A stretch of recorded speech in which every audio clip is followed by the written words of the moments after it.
I think Jeremy's thinking of Walter Becker. Oh, yeah, Walter, you're right. Well, the actual guy in Steely Dan. I'm sure the Brecker brothers were on a Steely Dan session at some point. It just seems inevitable. You don't have to save this. I'm cutting it all. Cutting it all. Okay. That makes sense. The whole segment. The whole lineup, start over. I'm cutting this episode. Shutting it down. That's a wrap.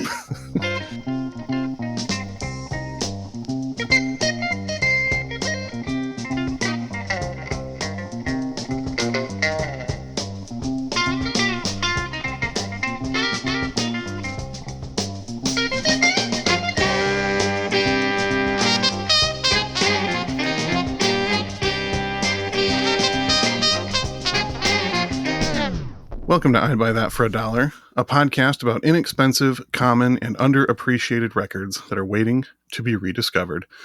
I'm your host, Sean Hartman, internationally known channel and full-fledged spiritual aspirant. Say that again? I am an internationally known channel and full-fledged spiritual aspirant.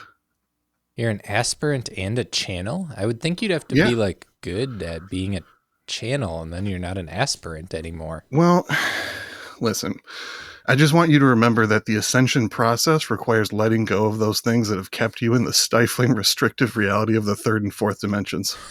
Okay. So remember that. All right. I don't remember anything as we've discussed offline here. Yeah, beforehand we discussed that Jeremy has a bad memory, and we speculated that Sean had gotten high before recording, and all of that is coming into play as we start recording here. Well, I am co-host Jeremy, and during my weekly viewing of Osmosis Jones, I decided, well, it got me thinking about the Magic School Bus and how they would shrink the bus and go inside the body. And I was thinking we need an amusement park to where people can learn to understand hearing and how our aural system works. And I want to call it Earland. I see. You got the... He's got a vision, a dream, just a boy with a dream. Waxing poetic. About Osmosis Jones, as many often do. So you're down from a bi-weekly to just a weekly viewing of Osmosis Jones. Is everything all right, Jeremy? I've been getting a lot of judgment for my bi-weekly viewing, so... Okay, so this is you trying to like move into some sense of normalcy? Yeah, friends are like, you always use that excuse for why we can't hang out. And I say, you can come to my house and watch it too. And yeah, so we're down to It just doesn't work like it used to? No. Most people can only see it 6 or 7 times before they don't want to see it again. All right, is it my turn? Yeah, go ahead. I am co-host Peter Cook, and I hate to say that I prepared for the wrong episode tonight. Oh no. I thought I was on my other podcast, I'd Buy That Video Game for $1, where we talk about inexpensive, common, and underappreciated video games that you can still find pretty cheap in like thrift stores. And I thought we were talking about the Magnavox Odyssey, one of the first home video game consoles. Well, you're just confused in the most adorable way, aren't you? As per usual. Does anyone ever played the Odyssey or the Odyssey 2? I've never even heard of it. I'm guessing that was obsolete before I was born. Yes, it was. It was. I think both were obsolete before I was born, 7 years before you. Wow. Yes. Well, probably not cheap anymore then, though. Yeah, I have no idea. At this point, I don't actually have that other podcast, so don't go looking for it, listener. Oh, okay. Now, I'm told that we have a special guest in the house, too. I think we heard this guest say a thing or two already. Who is here? I'm Allec or aka Particle Ray, the sorcerer of sound. I'm a DJ, producer, and record collector, and lucky to know Sean. Because you are also a resident of the great city of Philadelphia, Alec? I think I'm pretty sure I'm a resident here. Yeah. Now Alec, I'm told that you are part of the Vinyl Tap 215 crew that we've featured many members of on previous episodes. Yeah, I've been with them for probably like 5-6 years at this point. Part of the continued Vinyl Tap 215 takeover of I'd Buy That for $1. Yeah, it's been rampant ever since Sean moved to Philadelphia. It's true. Yeah. How dare I make new friends in a new city? Well, that automatically qualifies Alec for the podcast. And what did you bring to talk about? Charles Earland Odyssey. I don't know if I'm pronouncing that right either. Yeah, we were speculating beforehand. We believe the surname is pronounced Earland, but if you know otherwise, listeners, please get at us at idbuythatpodcast@gmail.com. So we think it's Charles Earland.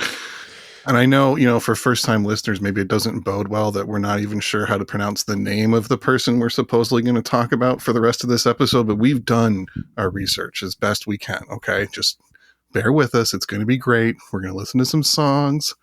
Welcome to the podcast. Yes, please go easy on us. This is supposed to be fun. we try to be informative, but ultimately it's supposed to be fun. All right. Well, speaking of fun, let's hear the first song tonight, huh? Yeah. What you got? Yeah. Yeah. We're going to kick it off with side A, track 1, Intergalactic Love Song.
Thank you for your call. Please hold, and we will be with you as soon as possible. All of our agents are busy. All of our agents are currently busy.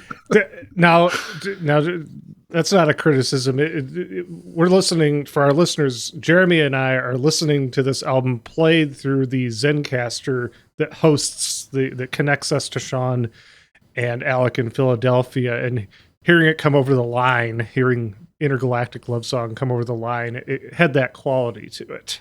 True, I couldn't hear any of the crazy ring modulators that I know her there because I listened to the album before this, but those ring modulators kind of drove me crazy when I was listening to it. Yeah. I was really enjoying the song, but they would just do their weird chirping thing, and it made me feel weird in my ears. There's a lot of effects on this album, it feels like. Yeah, most of them I super dig. Yeah, there's a lot of synthesizer happening. Yeah. Yeah, and to be clear up front, Charles Earland, the front man, the band leader on this album, is a keyboardist, correct? Yes. Well, most notably a keyboardist, I guess would be the more accurate way of putting it. Yeah, he was a saxophone guy. Am I cutting multiple saxophones. too much into the history now? There's only so much history to go around, so yes. Yeah. Yep. Back to the top. Well, over here, where we have the pristine audio straight from the turntable, it gives the impression of maybe like a retro futuristic space movie, and that's the music in the lobby kind of thing. Like it has this feel of, space, or at least like people's conception of space in the 60s is like the specific image that I get with this. What year is this album? This is 1976. Okay. This is a bicentennial record. Gotcha. I mean, yeah, this is intergalactic love song. Yes. It's right there in the title. And they follow through with the imagery. Yeah. And then you just get that heavy Ron Carter bass line in there, and it's just suddenly so funky. Yeah, I suspected that was Ron. We've heard him enough now. Oh, that was Ron. Yeah, and then I looked it up while we were listening. Yep, there's Ron, our good old buddy Ron Carter, one of the most recorded session bassists of all time. Yeah, and it's bass lines like that really show why Tribe Called Quest needed him in the studio to lay some stuff down, because he's just the man for it. He's got that heavy, simple, but very funky and driving style. It's so good. True. You guys want to play a quick game? Ooh, we love games here. Yeah, we do now. We're all about games lately. So, Charles Earland is a notable jazz organist, although he's playing mostly the ARP synthesizer and electric keyboard on here. So I'm wondering, how many jazz organists can you guys name? Who was the guy we did on the pod previously? Shirley Scott. Are you thinking Johnny Hammond? Oh, Johnny Hammond. Yeah. Yeah. All right, that's 1 point for Alec, 1 point for Peter. Am I going to be able to keep track through the whole game? Probably not. Jimmy Smith? Ooh, it's tied. One's all across. And as far as Medeski, Martin, and Wood count? They do organ, right? Yeah, which one of them's the organist, though? No, I know this. Wood is the bass player. So it's either Medeski or Martin. I think it's Medeski, right? Yeah, John Medeski. Yeah. ooh, Jeremy, you're in the lead Boom, now. 2. Does Booker T. Jones count? George Duke. Ooh, okay. What'd you say, George Booker T? Sure, why not? It's all tied at 2s again. Keep going. What did Alex say? George Duke. Oh, yeah, there you go. Now, was he an organist or just a keyboardist, though? I think he played a bit of everything, but Yeah, why not? We'll go with that. It counts. As the official judge, it counts. Ray Manzarek counts? From the Doors. From the Doors, that's not jazz. Get out of here. It's jazzy at times. No, it's not. Get out of here. The Doors are a jazz band. No. I'm pretty sure all of them were trained as jazz musicians. Yeah. Listen, I'm the judge and I don't need reasons for my rulings, so no. You're counting the guy dabbled in some organ and oh my God. Well, anyway. Well, he's more of a jazz quit. player at least. Hey, you're all winners. Congratulations. It's tied all the way across. Wow. Everybody gets participation trophies. Fine by me. All right, cool. So, Sean, what was your, what ultimately, was this to prove that it's hard to name jazz organists? There aren't that many? I wasn't really trying to prove anything. I just kind of wondered how many you guys could name. And, you went with some interesting picks, too, because... Monk Higgins. Monk Higgins. That's a good one. Oh, crap. When I decided I wanted to do the game, I just quickly wrote down everything I could think of without looking it up. And you guys didn't name very many of them. You named a bunch that I didn't put down. Jimmy McGriff, brother Jack McDuff. You guys said Jimmy Smith. There's Lonnie Smith and Lonnie Liston Smith. Oh, yeah. Both of them. Are those two different people? They are. Yes. Yeah. Dr. Lonnie Smith is a different person from Lonnie Liston Smith. They are obviously often confused, though, because they are both jazz organists. Yeah, that's like the multiple David Briggs that are out there. Yep. So, regular question. How much do you guys know about Charles Earland? Have you heard of this artist before Never. prepping for this episode? I had never heard of this guy before. Yeah, never heard of him either. So this is Alec's selection. Alec, you want to tell us about how you got familiar with Charles Earland, how you picked up this record? Yeah, so first time digging at a record store with a smartphone, because I was like one of the last adopters to get one. And you're just like, I'm going to look up a song just to see what the hell's on there. And I was like, I have to risk something. So I see this album. I'm looking at the cover. I'm like, what the hell? This guy with this big ass head, and it's called like Odyssey. It just looks epic as hell. Flip the back. I'm looking at the track names. Everything's space related. I'm sold. So take it home, and I just fell in love with every song. Pretty much every song.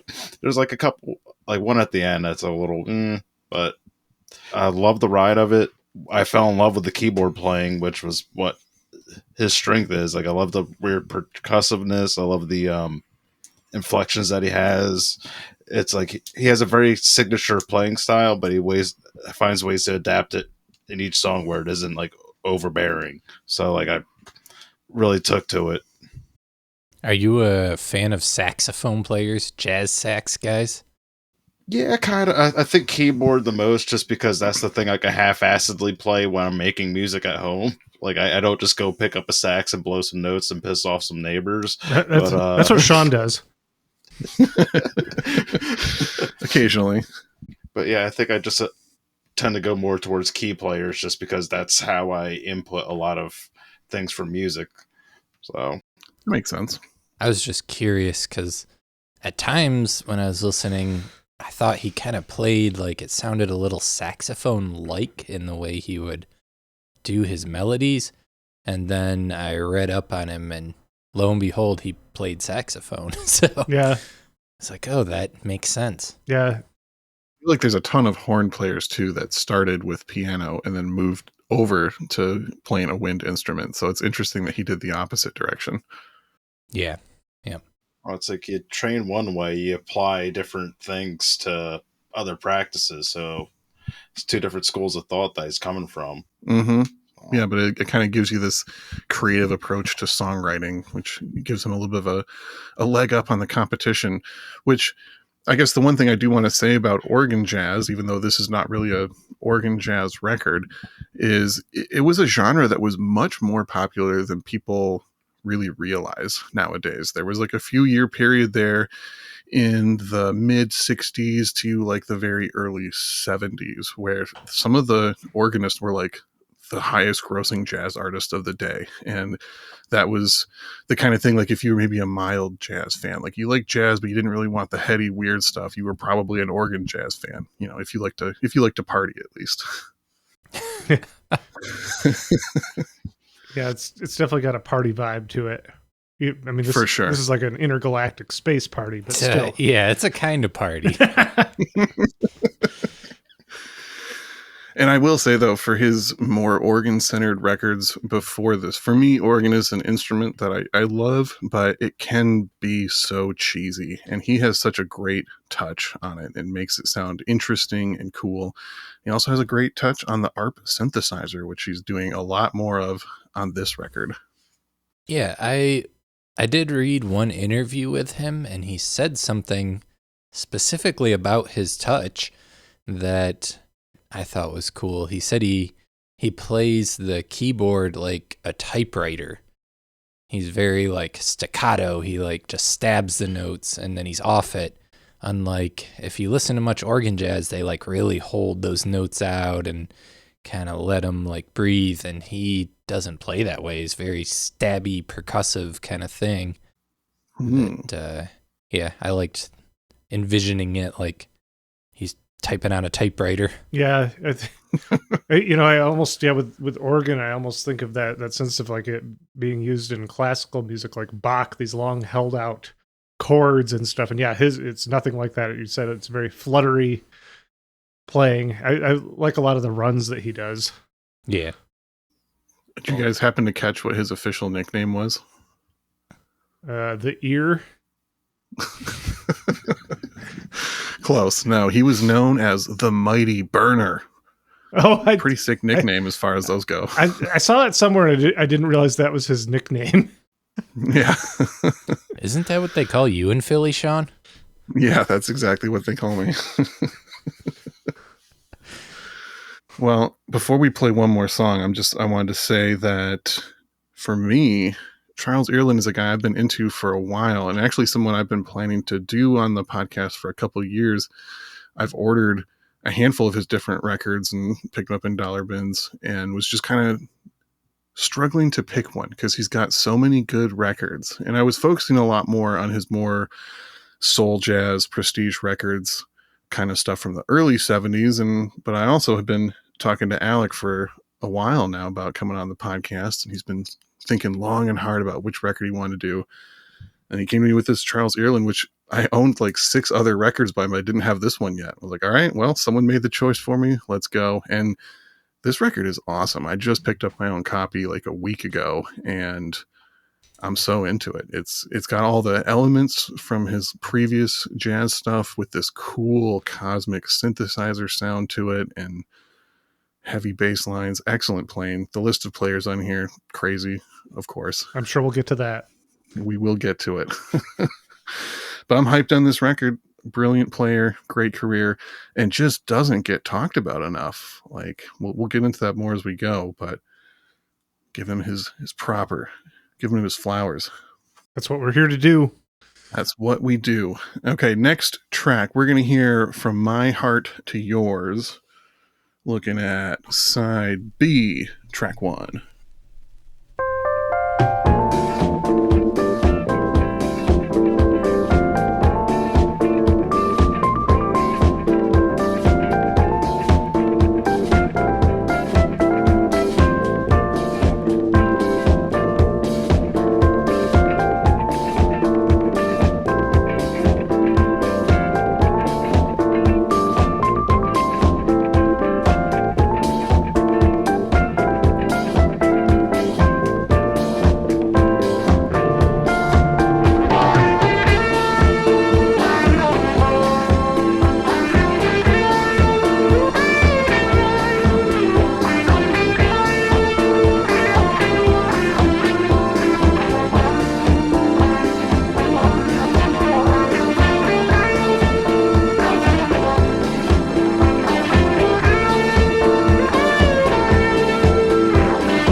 I think we've had this happen with a couple other records that we've featured on the podcast that I went in unfamiliar with, where listening to it for the first time, several tracks deep, I thought it was going to be a completely instrumental album, and then suddenly vocals appear. And I think this is the first song on the album that features vocals. Of course, it's kind of almost like a backing vocal chorus in this case, but that caught me by surprise when I was listening to this. And I think there is another song before this that has some singing on it, but Son of the Gods. Yeah, that's right. Regardless, after that first track, the Intergalactic Love Song, I did not expect this to be it's one of those deals where some of it's far out instrumental stuff and some of it's almost like pop songs. Yeah, I mean, like Alex said earlier, it's a ride.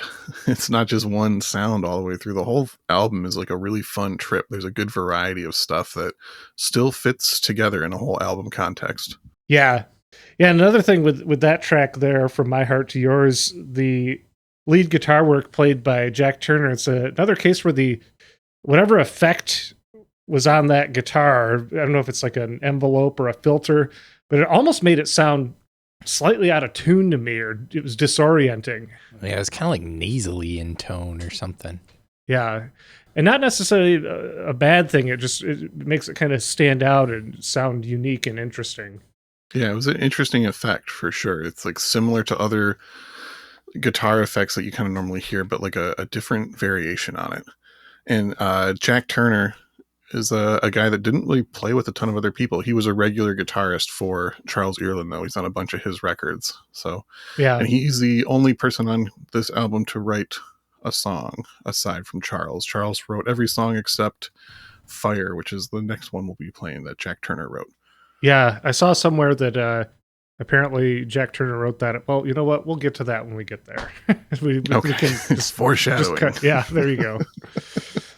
So, yeah, no, I mean, yeah, there we go. So that's another side of this record, a different sound from the first track we featured.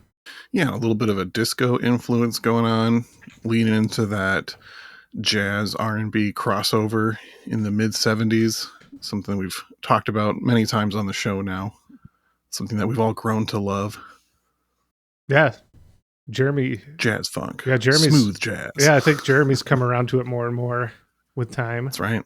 He was a hater early on in the show, and now he's finally embraced true adulthood and learned to appreciate jazz funk. I have mixed feelings still. I shouldn't get into this now. Yeah, I'll get into it now. I didn't like Fire. Deal with it. Ooh. You didn't like it because it's spelled with a PH? Oh, no, I love that. Okay.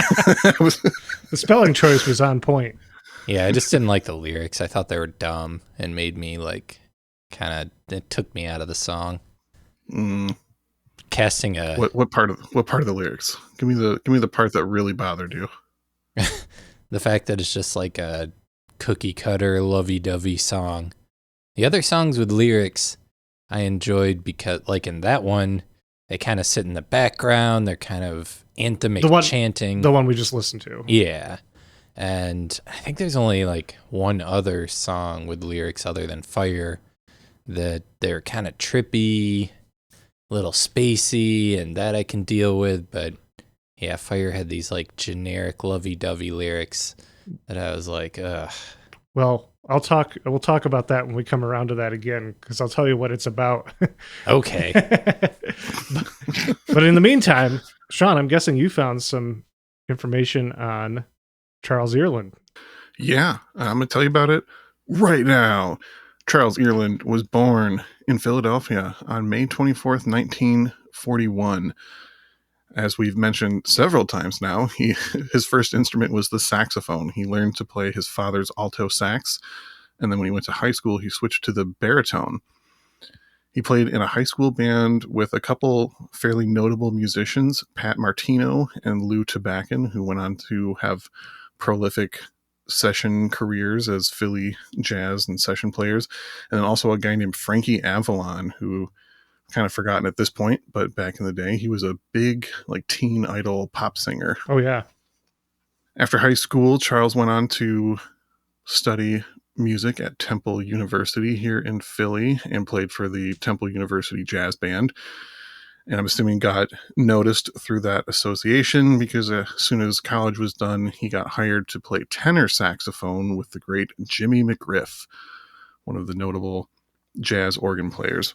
I worked with him for 3 years, and while he's out there gigging with Jimmy McGriff playing the tenor saxophone, he taught himself how to play the organ just at intermissions at Jimmy McGriff concerts.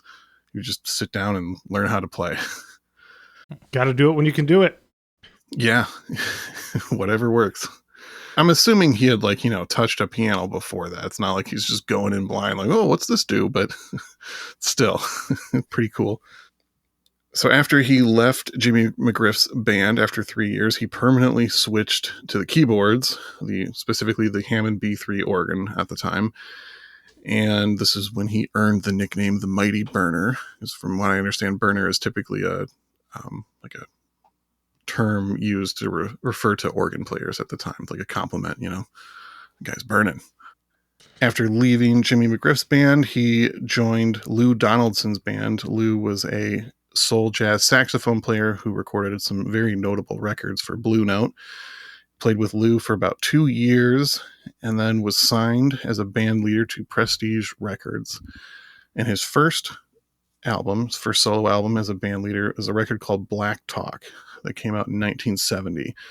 Now, the interesting thing about Charles Earland is that record specifically, Black Talk, is considered to be a canon jazz record. It's on greatest jazz record lists, but it's a relatively straightforward organ jazz, soul jazz record, and it's kind of weird that like the rest of his career just doesn't get talked about. Like he's kind of a footnote in the soul jazz world when he gets talked about or is in reference to other people, but he doesn't get his whole catalog celebrated like I feel like he really deserves. So part of the point of talking about this later record, 6 years after his celebrated album. How many albums in is that? I saw he was fairly prolific. For how many albums in is Odyssey? Yeah. That would be his 11th record. He recorded 10 albums for Prestige as a band leader, including a couple live albums, I think. One of which is a 1971 live album called Living Black that featured a young, unheard of, up-and-coming Philly sax player, Grover Washington Jr. Oh, wow. Not previously featured on the podcast, which is kind of shocking to me that it's a crime. It's a crime. Yeah, we're saving that one. I guess so. Another record on Prestige during that 10 album run is a record called Charles III that came out in 1973, which is notable for featuring the last recorded material from trumpeter Lee Morgan before Lee was tragically murdered by his wife in 1972. Oh, geez, I didn't know that's how Lee Morgan died. Yeah, there's a whole documentary about it. It's a really interesting story. So after his 10 album run at Prestige, he moved to the Mercury label, and his first album is this one, album number 11, Odyssey, in 1976. So as we said, he's playing a little bit of organ on here, and he had been moving more and more into experimental territory and moving into more of a jazz funk sound, but also experimenting more with free jazz related stuff.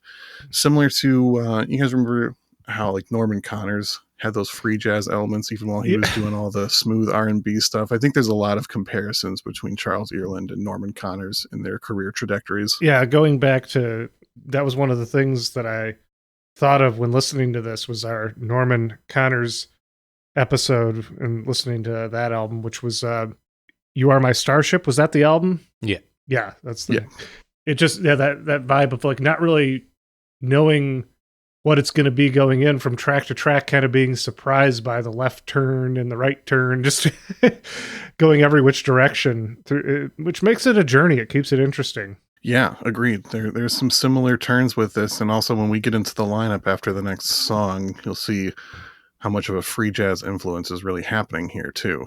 Yeah. Yeah, so one song being like a radio ready song, a pop song, and then the next thing being just far out. Yeah, there's with just some like wild experimental ARP synthesizer sounds happening in the background too. Yeah. Well, to round out this bio, Charles Earland continued working pretty much throughout his whole life, maintained a steady, loyal fan base, continued to have some club hits after this as he continued to explore the kind of more R&B side of jazz, right up until about 1985 when his wife passed away. He retired from music for a few years and then came back. And when he came back to music, he went back to playing the B3, the Hammond B3 organ, and spent pretty much the rest of his career doing more of like a throwback soul jazz kind of sound. But he continued recording. He had albums come out on both Milestone and Muse Records, two very notable jazz labels. And then he passed away in 1999, literally like the morning after a gig. Just kept working right up until the end. It's happened a few times, and people we've talked about how they played shows like right before passing away. Yeah. Or was it Tiny Tim who like basically died on stage almost? Oh, yeah. Alec, how much of Charles' story were you familiar with prior to this? Pretty much none. I just buy music because it's good. Like, I really don't get deep into it unless I find myself buying more and more of someone's like work. I don't know. I just, yeah. I really didn't know too much outside he was born in Philly. Good enough. The full picture now. And do you have other records by Charles at this point? Yeah, I have like everything off of Mercury, actually. Nice. Just because it's such a unique sound off of that label, and a couple other releases like Mama Roots and a few others. Right on. It's really hard to go wrong. Honestly, I've never heard a bad Charles Earland record. There's some that are really great and some that maybe have a few duds on them, but very consistent artist across the board. Yeah. Okay, it's time to hear a song. One that Jeremy doesn't like. He does like the spelling of it, though. Fire. Fire. I think it's important since, Jeremy's kind of planted that seed of the lyrics being generic and lovey-dovey. I found a comment. I just happened to I went to YouTube. So it's YouTube fact check here. We got a YouTube fact. But that should be a new segment. Yeah. The YouTube facts with Peter Cook. A user commented on the upload of this song, Fire, by Charles Earland. The user said that this song was written by a gentleman named Jack Turner, who sang lead and played lead guitar on this tune. Back in the day, 1976, 1977, I used to date Charles Earland's daughter. According to her, Jack Turner wrote this song for his daughter. Oh. Well, that's kind of cute. He wrote a simple love song for his kid. Jeremy, you monster. How dare you dislike that song? I'm going to listen to it with that in mind. Yeah. I'm going in with the expectation that I'm going to find it creepy. Okay. Yeah, thanks for planting that in our listeners' minds, too. Yeah. The one internet comment that I read in regards to this song is that somebody out there thought that this was just a obvious Earth, Wind, and Fire ripoff. And I fail to see what the problem with that is, personally. Yeah, I got some Earth, Wind, and Fire vibes, a few points on this record, and this was one of them, but I don't see the issue with it. Yeah, keep it coming. All right, here is Fire. We're looking at side B, track 3.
I like cheesy love songs, so screw you.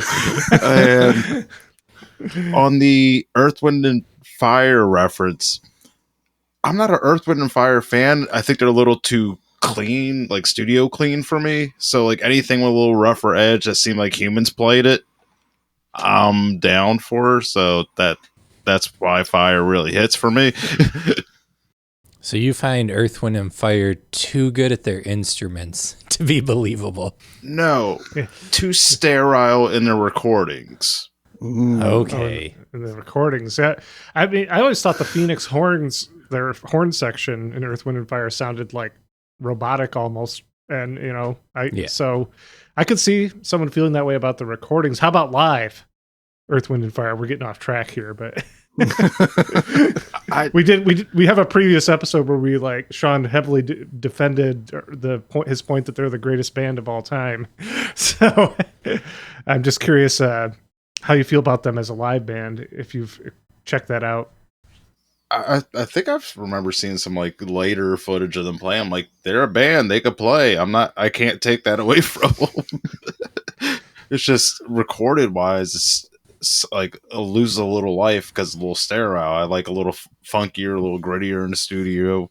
Something seems like they didn't have enough money to do 50,000 takes on tape, Mm-hmm. Well, some of that grit and human element that you mentioned on this record might have something to do with the players. You guys want to hear the full lineup and their associations outside of this band? I do, and I can't believe I'm opening up the floor to this, but I would like to hear Jeremy's take on Fire after having a little context for it. I will say I disliked it a little less knowing the context, and actually found it a little less creepy too. Yeah. There's aspects that the first time around, if you don't understand that, feel a little weird. Yeah, a little weird, but now it makes sense. So yeah, I'll give you that back, but it's still a little generic to me. All right, but it's a danceable love song in 1976. That's just kind of that's how they are. Fair enough. Maybe you just don't like that kind of music too much. I don't. That's fine. I don't want to always listen to that wordy bullshit that you like. So, is there any love in your heart? Me, no. Hard no. Took us this many episodes, but we have finally officially established that. Yeah. The fans have been wondering this whole time, is there any love in Jeremy's heart? I think if Maggie and Terry and Suzy are involved, then the love grows. Aw. The Roaches do that to Jeremy. Yeah, it's only one band that's melted that ice cold heart. They are the Whoville to my Grinch heart.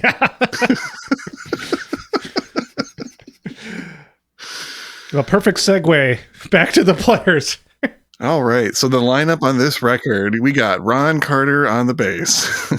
I've heard of him. And then also on bass, we got a guy named Billy Colburn. Yeah. Not to be confused with Billy Cobham, even though their names look very similar. Yeah, that's reading a whole bunch of names on Discogs. Yeah. I made that mistake for just a second, and then I noticed it was not Cobham.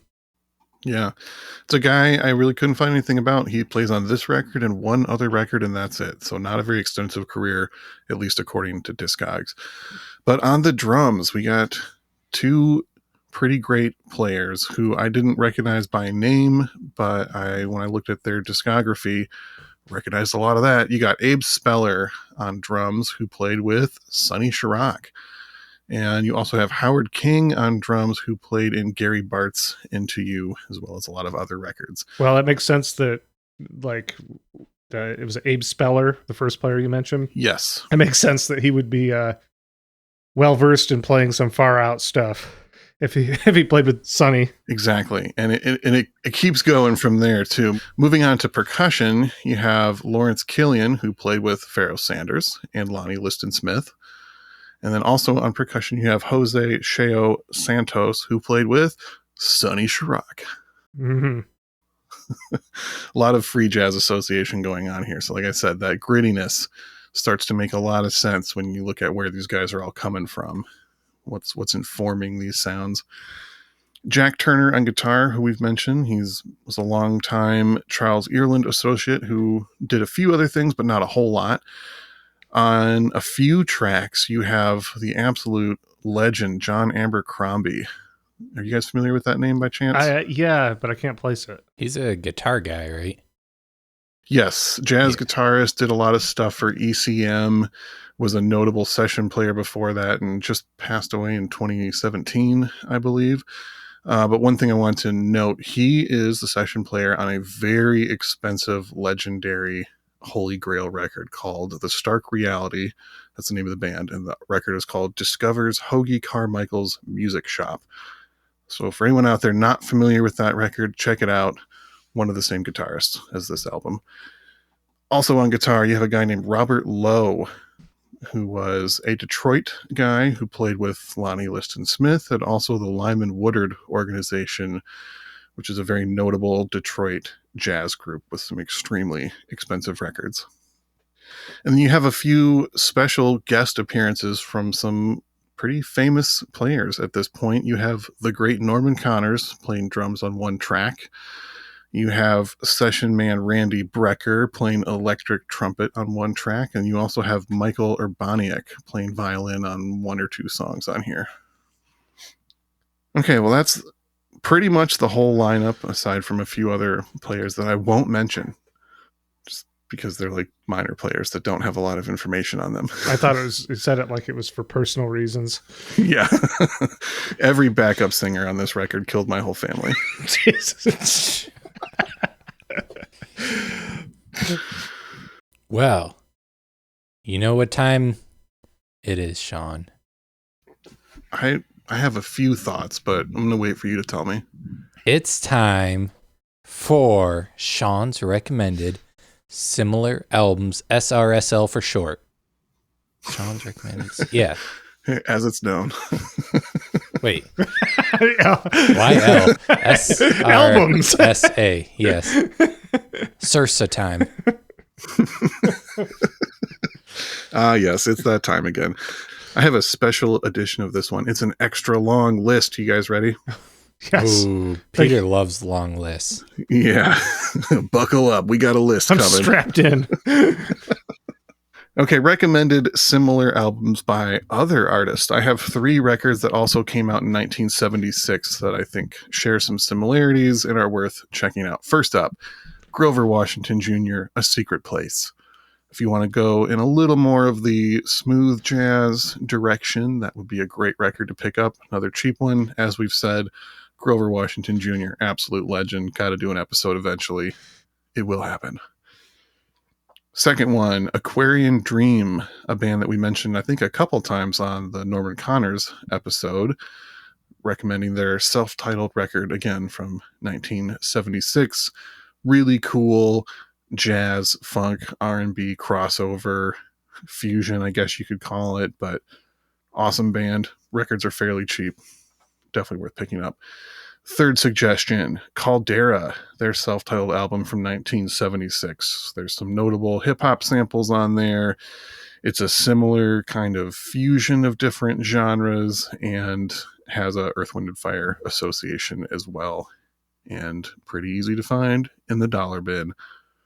Well, that wasn't that long of a list. Well, We're only halfway through, bud. Oh, boy. You know, Sean, I don't mean to interrupt this long list, but I'm just curious, are there any notable samples on this album that we're listening to today? Did you find it? There's a few samples, but I wouldn't call any of them super notable. Let's see, I like Ninth Wonder sampled 2 different songs off this track, I think, but they were like for beat tapes from what I could tell, and a few other names that I kind of recognized. I mean, maybe there's like a huge hit that I just like haven't heard and everyone's like, holy shit, you aren't name dropping this one Charles Earland sample. But No, I thought I saw in once again, it's worth mentioning the reason I was listening to this on YouTube is because I couldn't find it on streaming services, and I saw a comment about Jay Dilla sampling something. yeah, I saw that on there. I couldn't tell if he had made the track that sampled it or if he remixed a track that had sampled it. But there is a J Dilla association, but I think he just did the remix on a song. Okay, yeah, that's kind of what I looked into it just a little bit, and I saw something similar, but I didn't go too deep. So, yeah, me neither. So, well, there's at least a slight J Dilla association with this record. We'll just leave it at that. I wouldn't want to overlook it. If you're out there and know more, once again, hit us up at idbuythatpodcast@gmail.com. But anyway, back to the second part of your list. Part 2 of the list. So Charles Earland has such an extensive catalog, and like I said, a lot of it is cheap and pretty much all of it is good. So I wanted to give a couple of recommendations of other Charles Earland records to go out there and find if you're into what you've heard and want to explore the full catalog. So aside from the one we mentioned, Black Talk, which is a great album to start with, he has a record called Intensity from 1972 that has some really great, slightly more laid back, I would say like CTI style grooves, and with some just excellent fuzz guitar shredding over top of a lot of it. Mm-hmm. Great record to pick up. CTI, of course, being the Creed Taylor's label with some this kind of soul jazz stuff. Jazz funk, I would say more, but I mean, the lines are so blurry in all of these like jazz spin-off subgenres of the time. You know, most of these guys weren't even saying they were working in a specific genre. They were just trying to expand the horizons of jazz, as we've discussed before. Mm-hmm. Yeah, like I'd always say they were playing jazz, but like playing everything contemporary and putting jazz in it. Yeah. It's like, can I add bacon to it? Yeah. Well, and as we found, it seems like a huge chunk of the pop and R&B records happening at this day were all jazz guys as the studio musicians anyways. So again, the lines of what is jazz and what is soul are just forever blurred, especially once you get into the mid-70s. Thank you, 70s. You made music more interesting. Making everything blurry. Yeah. Second recommendation, Charles Earland has a record called Leaving This Planet in 1974, which is a kind of a good marker of him really shifting from the more friendly, danceable soul jazz into just some more experimental territory and some more hard-hitting grooves. He's got both Freddie Hubbard and Joe Henderson on that record. It smokes. It's so good. Those are some top-notch saxophonists, correct? Yes. And the three of them just kind of sound like they're all pushing each other. Like the record is just, it goes hard. And last suggestion, the album that came out right after this one, or maybe two records after this one, but an album called Perceptions in 1978. That's leaning more into the disco jazz type vein, and it's still really good. So if you wanted more jazz, less weird stuff, grab that record. There's a track on it called Let the Music Play that, from what I understand, was actually kind of a minor club hit, especially in Europe. And that's all of the list. But I'll make a quickly amend something I said. Joe Henderson, top-notch saxophonist. Freddie Hubbard, top-notch trumpeter. Yeah. Yes. True. Correct. Trumpeter. Well, very cool. Yeah, this is a artist that I honestly had never heard of. So this has been fun learning. Just there seems like there's a lot to explore here. Now, how commonly do you see his records? They're not like everywhere. You know, you're not going to find a Charles Earland record every time you dig through a dollar bin, but they are all much cheaper than they should be. I bought this record Odyssey for like $3.40 at a Philadelphia record store. I think I bought most of his other records for $2 or $3 that I've got. Yeah, they're around. It's definitely a medium to easy find, I would say. Mm-hmm. Cool. Well, Allec, do you have anything that you want to plug? I mean, we've mentioned Vinyl Tap. If people are interested, I know they can go over to Instagram and find at Vinyl Tap 215. Do you have anything you'd like to plug beyond that? Well, yeah, every Wednesday I stream on Twitch under Particle Ray Music. Particle Ray Music from 8 to 10, and I play literally just any record in my collection and try to make a cohesive set out of randomness. So I'm also currently playing at the Trestle Inn. It's a new residency under my belt, so having fun playing disco and hopefully getting the courage to play some soul tunes. So yeah, the Trestle Inn is a happening spot. I was fortunate enough to get to check out Sean's spinning there. My wife and I, when we were in Philadelphia a few months back, got to go see Sean spinning at the Trestle Inn and the go-go dancers, and it's a great vibe. That's right. So if you're in Philadelphia, look for Particle Ray and or DJ Hardbargain at the Trestle Inn. We're there all the time now. All the time. Nonstop. All the time. They're there right 2 to now. 3 times a Yeah, month. are you guys doing a set right now? Don't lie to me. Yeah, we are just stoned as fuck, DJing at the Trestle while podcasting. Everything is true. Cool. Wonderful. Well, yeah, thanks for joining us, Alec. And Thank you for having me. yeah, hope to have you back. All right. Well, Sean, what are we going out on? We are going out on Journey of the Soul, Side B, track 4, the closing track on the album. And this one is straight instrumental. Yes, straight instrumental. And this one is the track that features Randy Brecker on the electric trumpet. Awesome. Thank you so much for listening to yet another installment of I'd Buy That for $1.